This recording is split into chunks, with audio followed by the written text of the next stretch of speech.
తాకట్టులో ఉన్న బంగారాన్ని విడిపించి ఆ రోజు ఆన్లైన్ ధరకే కొంటుంది కొమ్మూరి గోల్డ్. నమస్తే, వెల్కమ్ టు సుమన్ టీవీ. నేను పద్మిని. ప్రస్తుతంతో పాటు ప్రముఖ ఆధ్యాత్మికవేత్త, జ్యోతిష పండితులు, అమ్మవారి సేవకులు, దత్త గణపతి ఉపాసకులు మురళీధర శర్మ గారు మనతో పాటు ఉన్నారు. మాట్లాడదాం. మురళీ గారు నమస్కారం అండి. మహాదేవ. ఈ కలియుగంలో శుక్ర రాహువులు ప్లే చేసేటటువంటి రోల్ నెక్స్ట్ లెవెల్ అని చెప్పుకోవచ్చు. రాహు డెఫినెట్గా అందరికి తెలిసిందే, కానీ శుక్రుడు అసలు ఏ గ్రహంతో కూడా ఆయన ఆధిపత్యంలోనే ఉంటారు తప్ప ఎప్పుడు ఈవెన్ సూర్యుడితో కంబస్ట్ అయినా కూడా డెఫినెట్గా ఆయన ఇంపాక్ట్ అయితే ఖచ్చితంగా చూపిస్తాడు అని వింటూ ఉంటాం. సూర్యుడు, అదే విధంగా శుక్రుడు, చంద్రుడు చాలా అంటే చాలా ఇంపార్టెంట్ మూడు. రైట్. అయితే ఈ శుక్రుడు గురించి నేను ఈరోజు అడగాలి అని అనుకుంటున్నానండి. శుక్రుడు ఎవరి జాతకంలోనైనా మరి ఇంత అంటే చాలా ప్రామినెంట్ రోల్ని ప్లే చేస్తాడు కాబట్టి ప్రతి లగ్జరీకి ఆయనే కారకుడు. అసలు ఇంకా ఆయన టచ్ అయిన అంశం అంటూ ఏది ఉండదు అసలు జాతకంలో అనేది కూడా వినటం జరుగుతూ ఉంటుంది. అయితే ఆయన ఎక్కడుంటే ఖచ్చితంగా యోగించే పరిస్థితి ఉంటుంది. ఆయన నుంచి అంటే లగ్నం నుంచి మనం చూసుకుంటాం, లేకపోతే చంద్రుడి నుంచి కూడా చూసుకుంటాం. శుక్రుడి నుంచి కూడా ఒకవేళ మనం చూస్తే శుక్రుడి నుంచి ఏ స్థానాల్ని డెఫినెట్గా ఆ స్థానంలో ఈ గ్రహం ఉంటే సూపర్గా ఉంటుంది అని ప్రెడిక్ట్ చేసే పరిస్థితి ఉంటుందా? తప్పకుండా. అసలు శుక్రుడు ఎక్కడుంటే యోగిస్తాడు? What is your analysis? Super అమ్మ. శుక్రుడు అంటేనే చాలా సంతోషం అనిపిస్తుంది కదా. సో శుక్రుడు అంటే ఇప్పుడు ఎవరికైనా వారి యొక్క రూపురేఖలను బట్టి కానీ వారి ఫేస్ను బట్టి కానీ చెప్పేయచ్చు. స్పార్క్ అది కనబడుతుంది 100%. ఖచ్చితంగా కనబడుతుంది. వారి ఫేస్లో ఒక గ్లో కానీ, ఎక్కువగా కొంచెము స్మార్ట్గా ఉంటారు మొత్తం మీద. అంటే జెంట్స్కు కూడా శుక్రుడు ఉచ్చలో ఉంటే ఏంటి అంటే లైక్ అంటే సుకుమారవంతము అని అంటారు కదా, లైక్ అట్లా జెంట్స్ కూడా ఉంటారు. కొందరిని ముట్టుకుంటే టచ్ చేస్తే ఇప్పుడు లేడీస్ జెంట్స్ ముట్టుకున్నా కూడా లేడీస్ ముట్టాడు అనిపిస్తుంది. అంటే నేను వేరే రకంగా అంటే అంత స్మార్ట్గా అంత సాఫ్ట్గా ఉంటారు.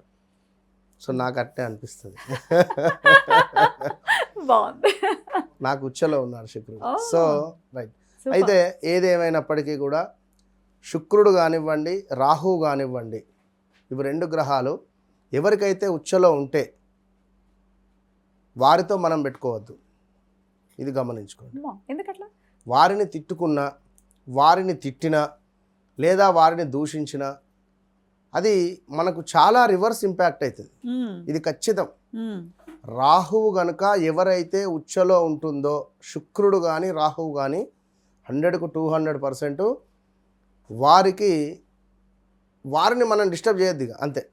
సో అది మనం అదృష్టంగా రాహువుకు వృషభము కావచ్చును, వృషభమైన తుల అయినా వృషభంలో ఉచ్చ పొందుతాడు, తులాలో కంఫర్టబులే. ఇప్పుడు మీరే ఉన్నారు, మీకు 2 ఇల్లులు ఉన్నవి ఉదాహరణకు, మీరు ఇక్కడున్నా అక్కడున్నా అంతే కదా. అదే మీరు మీ ఫ్రెండ్ ఇంటికి వెళ్తే మీరు మీ ఫ్రెండ్ ఇంట్లో ఇంకా హ్యాపీగా ఉంటారు. ఇప్పుడు మీరు మీ ఇంట్లో ఎట్లా ఉండాలనో, మీ అత్తమ్మ ఉంది మీ ఇంట్లో లైక్ చెప్తున్నా సారీ కట్టుకోవడమో లేదా అంటే ఒక పద్ధతిగా మొత్తానికి హ్యాపీయే. కానీ ఫ్రెండ్ ఇంటికి వెళ్తే అర్థమైంది కదా, చాలా కంఫర్టబుల్గా చున్నీగా. అంటే నేను జెంట్స్ అనుకోండి, నేను షార్ట్ వేసుకుంటా, టీ షర్ట్ మీద ఉంటే ఇట్లా పడితే అట్లుంటా ఫ్రెండ్తో. అర్థమైందా? తులాలో రాహు అలా ఉంటాడా? తులాలో కావచ్చును.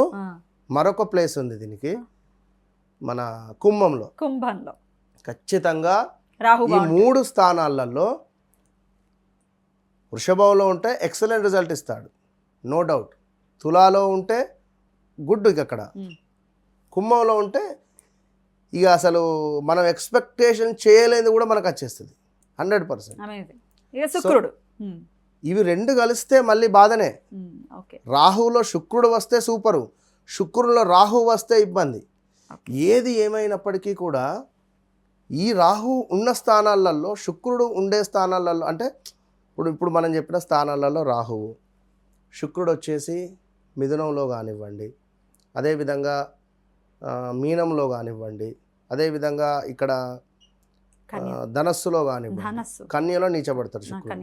ఈ 3 స్థానాలలో శుక్రుడు ఉండి శుక్రుడికి ఇంకా ఫేవరబుల్ అనుకుంటే మనకు కర్కాటకంలో ఉన్న మళ్ళీ తనకు సంబంధించింది తులానే.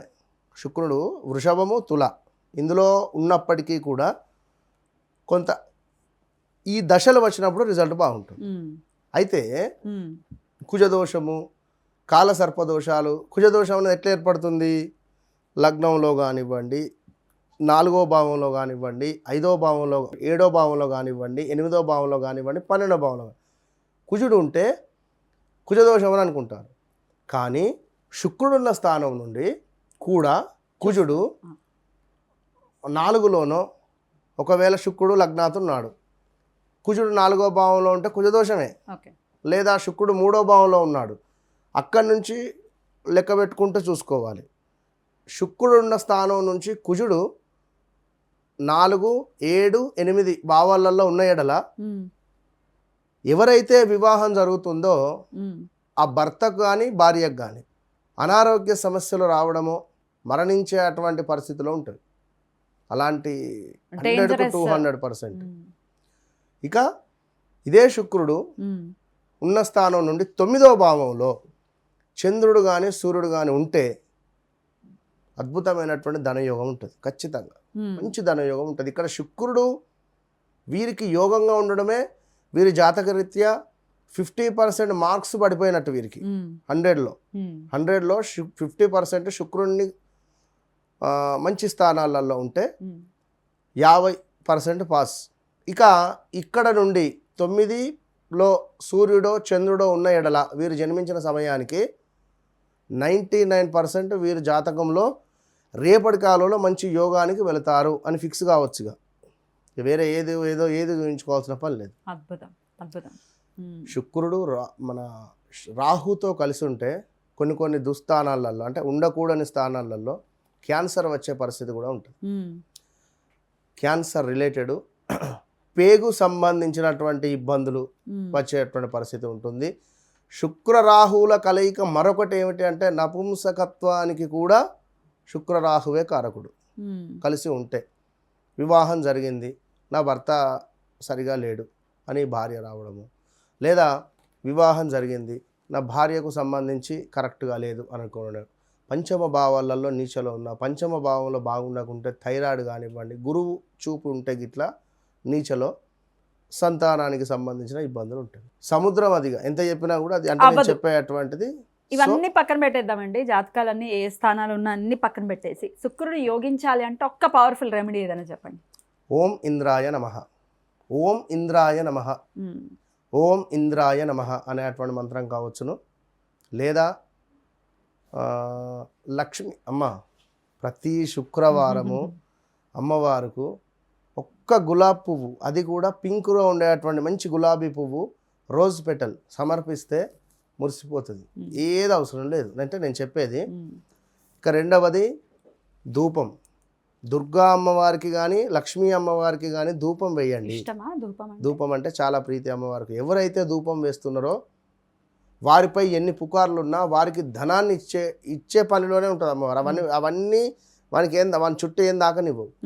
సో అదేవిధంగా అమ్మవారికి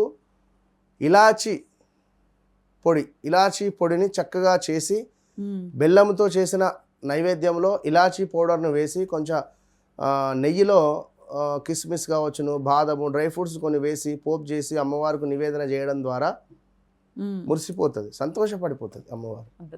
చాలా చక్కగా తెలియజేశారండి. డెఫినెట్గా శుక్రుడు అనేది చాలా చాలా మేజర్ విషయం. భార్యను బాధ పెట్టిన స్త్రీ పట్ల మనము ఎంత ప్రేమగా ఉంటున్నామో, ఎలాంటి ప్రేమ అంటే ప్రతి వారు అమ్మవారుగానే భావన చేసుకొని ఉండాలి అంతే. ఎలాంటి ఇబ్బందులున్నా 100 కాదు 10,000 కాదు 1,00,000 సార్ల కంటే ఇంకెన్నిసార్లు అయినా కూడా మనం తగ్గి మాట్లాడాలి అంతే. ఎప్పుడైతే ఆడవాళ్ళతో మనం పొగరుగా మాట్లాడినా, ఆడవారి మనసు బాధ పెట్టినా కూడా నువ్వు ఏం ధూపం వేసినా నీకు ఏ ఫలితం రాదు. ఇది ప్రాక్టికల్ రెమెడీ. ఇది ఇంట్లో ఉండే భార్య కానీ, తల్లి కానీ, కూతురు కానీ, సమాజంలో ఉండేటువంటి వారందరూ అంతే. ఇక్కడ ఒక మాట లాస్ట్లో ల్యాగ్ కావచ్చును. మొన్న మన మల్కాజ్గిరిలో లేడీ సిపిఎస్ సిఐ ఆమె తల్లి రాత్రి సుమారుగా 3 గంటలు 4 గంటలు నిలబడింది. తెలియదా వీడియో మీకు?